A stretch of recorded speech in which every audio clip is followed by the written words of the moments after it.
The number of people who've signed up is already large enough that I'm confident the program will be stable. But we look forward to seeing more and more people take advantage of it as some of the politics of the thing get drained away. That is President Obama saying in no uncertain terms the Affordable Care Act and its reforms to the insurance market are working and viable right now. So as a matter of policy, even despite the glitches in the rollout and political messaging problems, and even despite the many Obamacare horror stories we've heard about, including some that were missing key facts, well, according to the president, the new insurance markets have enough new participants to work as planned. Of course, while the president briefed the nation on how the ACA is reaching critical mass, what were congressional Republicans doing? Well, they were opposing the evils of Obamacare, of course. In the House, they held what amounted to the 51st vote against the core of the ACA. This was a measure to delay the individual mandate for a year. And it passed. This stuff always passes the House. It's like, it's their best thing.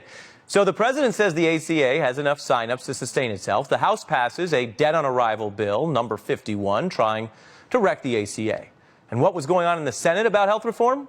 Well, it happened earlier this week at a Senate subcommittee hearing on healthcare systems around the whole world. Senator Richard Burr, a Republican from North Carolina who opposes just about anything associated with the ACA, well, he thought he had a testifying doctor there boxed in about the flawed health system in her country, which happens to be Canada, where they really do have socialized medicine.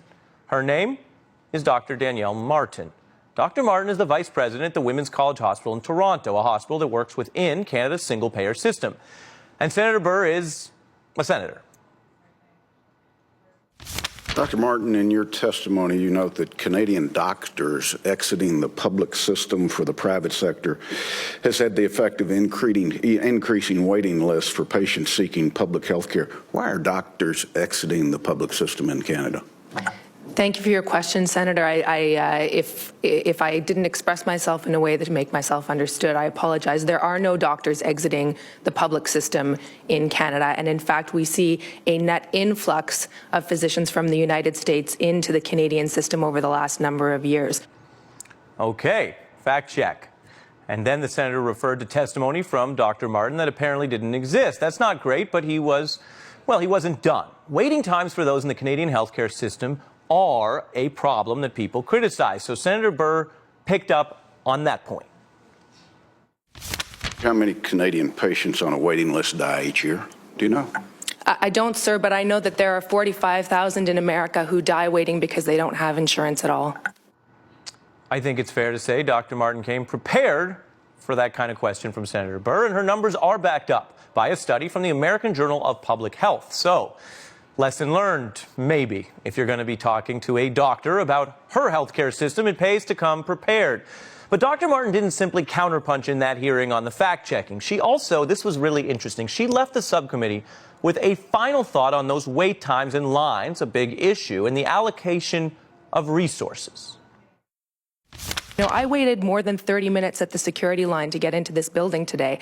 And when I arrived in the lobby, I noticed across the hall that there was a second entry point with no lineup whatsoever. Sometimes it's not actually about the amount of resources that you have, but rather about how you organize people in order to use your queues most effectively. And that's what we're working to do, because we believe that when you try to address wait times, you should do it in a way that benefits everyone, not just people who can afford to pay. Yes. There are two major routes into most Senate office buildings, which I remember from working there. There's a security line, which Dr. Martin mentioned for everyone. It's got long, winding lines, and about everyone is forced to wait there. And then there is, of course, the senators' only lines. They whisk the privileged 100 into the building where they get to ride the senators' only elevators. Now, you want to talk about wait times, Senator? Have you thought about the wait times where you work? This was a stealthy and substantive dig. The fate of the Affordable Care Act remains to be seen.